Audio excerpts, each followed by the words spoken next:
This hat got me looking like I got a wife named Ela, but anyway, Apple just entered the premium noise canceling headphone marketplace with the introduction of AirPods Max and their astounding $1,000 and $50 price tag. And this is my assessment or review in a comparison format. I don't think it'd be fair to assess these in a vacuum. That's why I picked up the Bose 700s and the Sony XM4s to compare. And yeah, let's jump into the analysis here. It's pretty interesting, so I recommend you watch the whole way through and we'll determine if these are worth the, once again, astounding price tag. Okay, first up, let's touch on pricing real quick here from left to right. We have the Sony XM4s, which go for $280 on Amazon right now. We have the $1,000 and $50 AirPod Maxes, $550, quite a bit of money. And then we have the Bose NC700s, which go for $340 on Amazon. So least expensive, second most expensive, and of course the most expensive of the bunch. Next up, let's touch on build quality here. And I won't waste your time, AirPods Max are just built the best. I mean, clearly they're made out of aluminum, steel, this very nice feathery feeling fabric in the headband,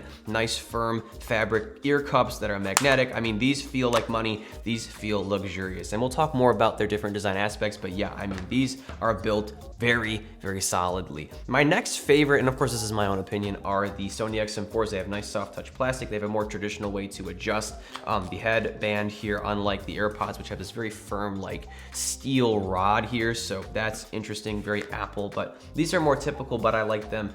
They have nice firm ear cups as well, a firm headband as well. And then the Bose here, I think they feel the cheapest. These aren't necessarily bad headphones, and we'll touch on more of its aspects in a minute here, but there's kind of cheapish plastic on here. The ear cups and the headband are a bit more cushy than I'd like, and I don't know, I don't particularly love the design that much, but they are comfortable, and we'll touch on that in a minute here. They're good headphones. I'm not hating on them. I'm just sort of sharing my opinion, and also just, comparing them to these other two headphones in its, competition range, if you will. Next up, let's touch on comfort, and all are relatively comfortable, I have to say. You could use these for hours and not have too many issues, although of course, as you wear over-ear headphones, you're gonna have to take them off at some point, but I will say AirPods, although they are heavier, they're 13 ounces, 3 ounces shy of a pound, the headband is super light, it conforms to your head or your hat or whatever you're wearing, and the ear cups really nicely hug your ears and apply nice pressure. Like, these are, I think, the most comfortable of the three, and they better be for how much they cost. The XM4s are also, once again, pretty well-rounded in terms of design and also their comfort. I said that the ear cups and the headband are firm, and I like that it's sort of like a mattress. It sort of supports where the headphones come in contact with your head, and there isn't like too much like tension on your head either, so I do like that. And then we have the Bose here, and I think these are very comfortable as well, even though the design for me personally isn't my favorite. Although I think there is more, like tension on your head, and I wish these ear cups and the headband were a little bit more firm. I think the cushiness is like, I don't know, pushes sort of the hard plastic underneath more on where these headphones come in contact with your head. That's just me though. I've actually heard people think that the Bose are more comfortable, so don't at me. If you think these are more comfortable, the more power to you. I just happen to think that the XM4s fit me a little bit better and might fit you a little bit better. But yeah, overall, the AirPods Max, even though they're heavy and when you turn your head, you kind of feel like momentum. I think Marquez said that. These are the most comfortable, and once again, they better be for their price tag. As for the input here, these two headphones use touch input. So on the Bose, you just sort of swipe on the right Bose logo, up, down, left, right, like double tap for playback, and swipe, left and right for skipping tracks, and up and down for volume. The touch controls on here are really, really responsive with the Bose. Whereas with the Sony headphones, they're great and they work, but they're more choppy, although usable. So I wouldn't really worry too much if you want to opt for these. And then with the AirPods, I'm just going to tell you, the digital crown and the button here are fantastic. I love the way that they're tactile. You can distinguish the two. They always work. I mean, unlike touch controls, even though they work like 95% of the time here, this is 100% of the time very accurate, very satisfying. You get little clicks and stuff. And yeah, I just like tactility. I think it's great. And it's very reminiscent of the Apple Watch. So I love what Apple did here with regard to input. And also with regard to input, because I think this is the right word, the Bose and the Sony have physical, input capability. The Bose come with like this 3.5 to smaller audio jack cable, and then the XM4s come with 3.5 to 3.5 cables. So if you want to use these wired, if they run out of battery or you just don't want to use them wirelessly, these headphones got you. The AirPods Max are completely wireless, and if they run out of battery, you're out of luck. Next up, let's talk about active noise cancellation and active listening with these headphones. Very important selling points of these devices, I will say. When it comes to low frequency stuff in the background, like traffic and your air conditioning or fridge running, all three of these are gonna put you in your own little quiet, isolated space, no problem. I didn't really notice a difference with regard to those kind of noises, but when it comes to high frequency, annoying stuff like a Dyson hand vac, for example, that I have here in my apartment, the Bose headphones muffled that sound the best. In second place came the XM4s, and in third place came the AirPod Maxes. And that's really interesting considering the price point and considering that Apple makes a big deal over their active noise cancellation. But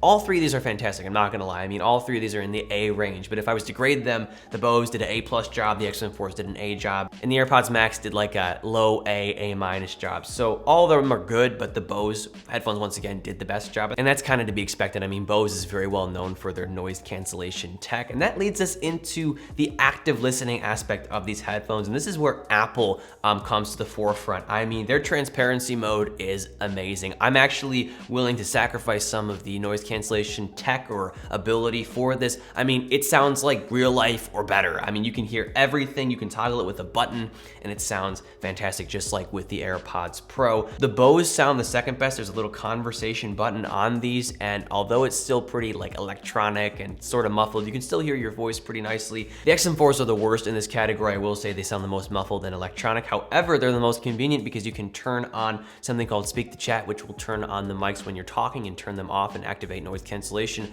after 15 to 30 seconds. You know, you can choose the duration. So yeah, the AirPods definitely win, but also they're the worst once again in regard to active noise cancellation. So interesting stuff. Next up, let's talk about battery life here. This is a very straightforward category because I can just go off of what the manufacturer says. There's only one variable here that's listening to audio, unlike, you know, like a phone where you can do 1,000 different things.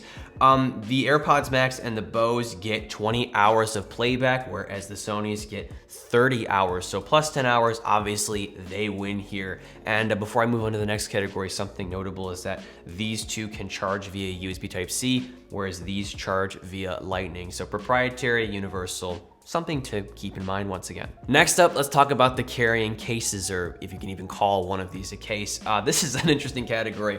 I'm just gonna say it, we've all said it. I don't understand this. I get they're designed to keep the metal from getting scratched, but you have to put these in here to turn off the AirPods, which kind of sucks. And like, what are you supposed to, like, I don't understand what you're supposed to do with this. You can't really throw it in a bag. It's not super convenient. You can hold it, right? I mean, you can throw it in a bag, but it's just sort of awkward. Looks like a bikini, looks like a purse. I don't know. Not that that's a bad thing, you know, don't cancel me, but like, yeah, I mean, this is just weird. Okay, I'm just saying, weird. The most convenient carrying case, I have to say, and the best feeling one is the Bose one. I mean, the Bose headphones are the most easy to put away, so I'll just demo with this. And I have also like B-roll of me doing this. All you have to do is just, you know, like turn the ear cups or push them up, you know, and then just plop them in here, close the case. It's made out of leather, you zip it up, you're good to go. You throw it in your bag, bada bing, bada boom. The Sonys are the second most convenient. They're kind of weird. You have to like learn how to fold them the right way, but once you do, yeah, it's like really easy to put away. You have to make sure that the retention arm or whatever, the adjustment arm is like pushed up, and you zip it up.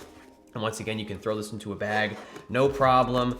So yeah, I would say that the Sonys and the, I'm not gonna set this up the whole way, and these Boses are really portable. You can just throw them in a bag without thinking about it. And then once again, just kind of awkward with the AirPods Max. I don't really know how to throw these into a bag properly. Hopefully there's a third-party accessory that sort of solves this weirdness happening here. Next up, let's talk about the software experiences with these headphones here. And if you own an iPhone or an iPad or a Mac or all three of them, I think the AirPods Max will win for you because obviously these are AirPods. They're gonna automatically connect. The toggles are directly built into iOS and macOS, and it's gonna switch between your devices seamlessly, blah, blah, blah.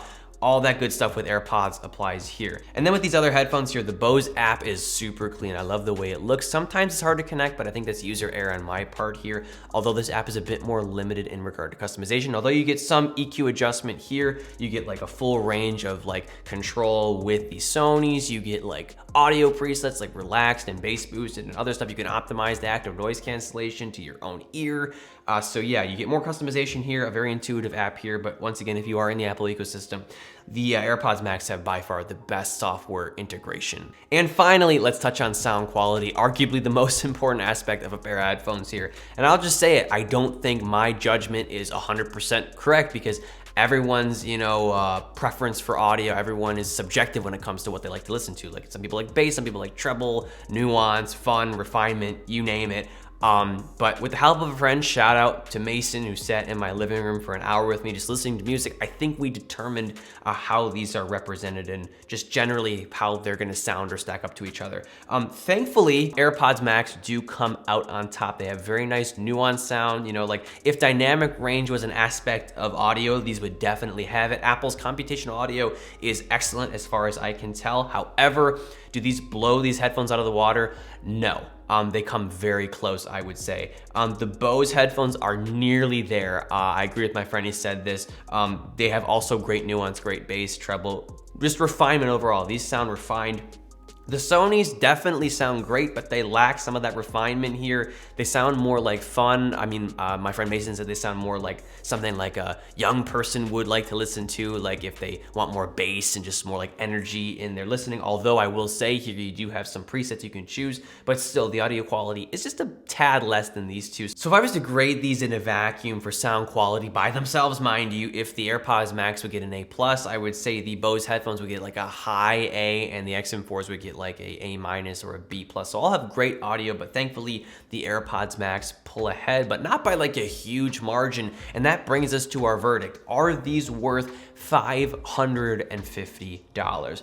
With that said, I mean, they are pricey. You have to consider that. And also you have to consider that they come in third place with active noise cancellation in this comparison. They come in second place with battery life alongside the Bose headphones, 20 hours compared to 30 with the XM4s. And they also have a really weird carrying case. But I will say, with their supreme build quality, with the excellent comfort, with this really nice light headband, with the tactile input, I love the digital crown, I love the buttons, with the insane transparency mode, and with the software simplicity, and of course the best sound out of all these three, albeit by a small margin, these might be for you. Although my criteria is you have to be in the Apple ecosystem. Otherwise, I'd buy a better pair of headphones, maybe even wired headphones if you want even better sound quality, or just one of these if you just are just using Bluetooth. I mean, these can be used as Bluetooth headphones too, but it just makes more sense if, once again, you have an iPhone, an iPad, a Mac, whatever. But when it comes to the pair that I can most readily recommend is like the best bang for your buck or best value, hands down,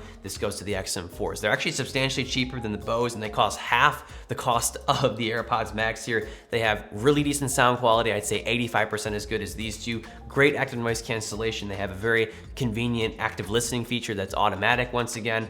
Great build quality. They fit in an actual case you can throw in a bag easily. And they have 10 additional hours of playback. So yeah, these are really, really nice. If I was a typical user who wanted, the best active noise canceling headphones within reason, I would buy these. But yeah, in regard to audio quality, these come close to AirPods Max. They're almost there. And once again, if you're the right person, if you are within the Apple ecosystem, if you want a luxurious pair of headphones, I know Marquez said this, but I came to a similar conclusion, then these are great. Otherwise, save your money and buy the XM4s. And that about wraps things up here. I hope this video was helpful. It was definitely interesting to make. I'd appreciate it if you leave a like, comment, and of course subscribe for more content like this if you want to see more from me. And as always, I'm Noah, and I will catch you all in the next one.